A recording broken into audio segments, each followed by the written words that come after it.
السلام علیکم دوستو، ایک بار جبرائیل علیہ السلام نبی کریم صلی اللہ علیہ وآلہ وسلم کے پاس آئے تو آپ صلی اللہ علیہ وآلہ وسلم نے دیکھا کہ جبرائیل علیہ السلام کچھ پریشان ہیں۔ آپ صلی اللہ علیہ وآلہ وسلم نے فرمایا، جبرائیل کیا معاملہ ہے کہ آج میں آپ کو غمزدہ دیکھ رہا ہوں؟ تو جبرائیل علیہ السلام نے عرض کی، اے محبوب، کل میں اللہ پاک کے حکم سے جہنم کا نظارہ کر کے آیا ہوں، اس کو دیکھنے سے مجھ پہ غم کے آثار نمودار ہو رہے ہیں۔ نبی کریم صلی اللہ علیہ وسلم نے فرمایا کہ جبرائیل مجھے بھی جہنم کے حالات بتاؤ۔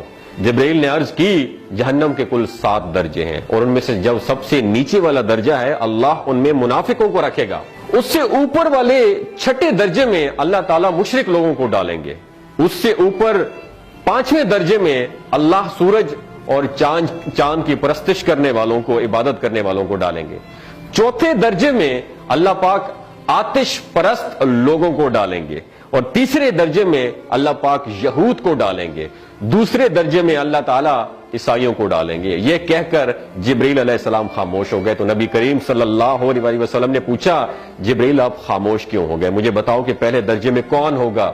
جبرائیل علیہ السلام نے عرض کیا کہ اے اللہ کے رسول، پہلے درجے میں اللہ پاک آپ کی امت کے گناہگاروں کو ڈالیں گے۔ جب نبی کریم صلی اللہ علیہ وآلہ وسلم نے سنا کہ میری امت کو بھی جہنم میں ڈالا جائے گا تو آپ بے حد غمگین ہو گئے اور آپ نے اللہ کے حضور دعائیں کرنا شروع کر دی۔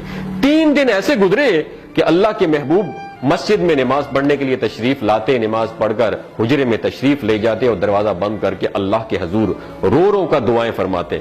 صحابہ حیران تھے کہ نبی کریم صلی اللہ علیہ وآلہ وسلم پر یہ کیفیت کیسے طاری ہوئی ہے، مسجد سے حجرے جاتے ہیں، گھر بھی تشریف لے کر نہیں جا رہے۔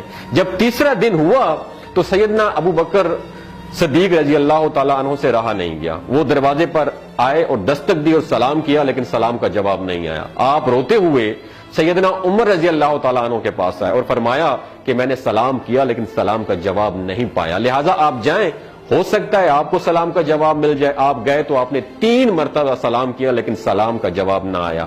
حضرت عمر رضی اللہ تعالیٰ عنہ نے سلمان فارسی کو بھیجا لیکن پھر بھی سلام کا جواب نہیں آیا۔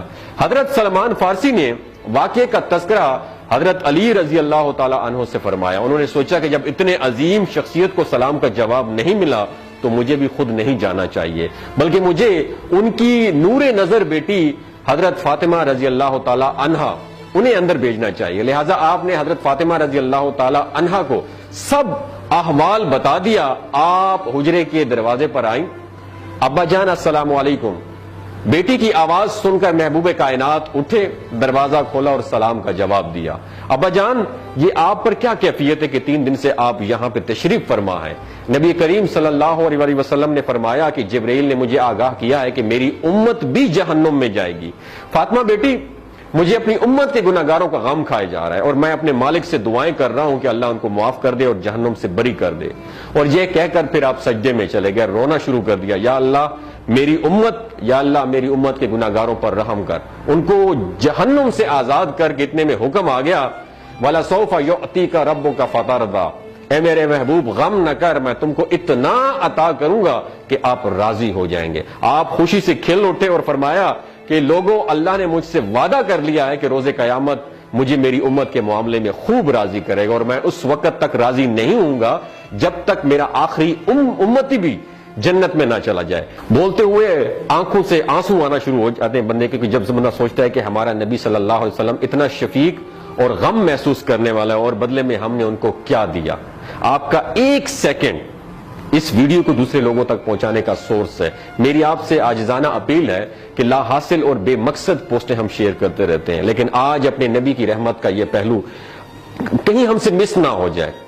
ایک شیئر کر کے اپنا حصہ ضرور ڈالیے گا، کیا پتا کون گناہگار پڑھ کر راہ راست پہ آ جائے اور دوسروں کو تھوڑی سی ہدایت مل جائے۔ کہنے کا مقصد یہ ہے کہ ایک نبی ہمارے لیے اتنا غم خوار ہے اور ہم یہاں بیٹھ کے اس کی امت کے اوپر اتنے مظالم ڈھائے جا رہے ہیں، ہمارے فلسطینی بھائیوں پہ اتنا ظلم کیا جا رہا ہے، لیکن ہم ٹس سے مس نہیں ہو جا رہے۔ آج ہمارے پاس اگر تلواریں ہوتی تو ہم تو بالکل سوچنا ہی ختم کر دیتے، لیکن آج ہمارے پاس میزائل ہیں، آج ہمارے پاس ایٹم بم ہے، لیکن پھر بھی ہم بے حس بنے ہوئے ہیں۔ اللہ تعالیٰ ہمیں ہدایت نصیب فرمائے، اللہ تعالیٰ ہمارے لیے آسانیاں پیدا فرمائے اور اللہ تعالیٰ ہمیں نیک کام کرنے کی توفیق عطا فرمائے۔ اپنا اور اپنے ساتھ جڑے رشتوں کا خیال رکھیے گا۔ اللہ حافظ۔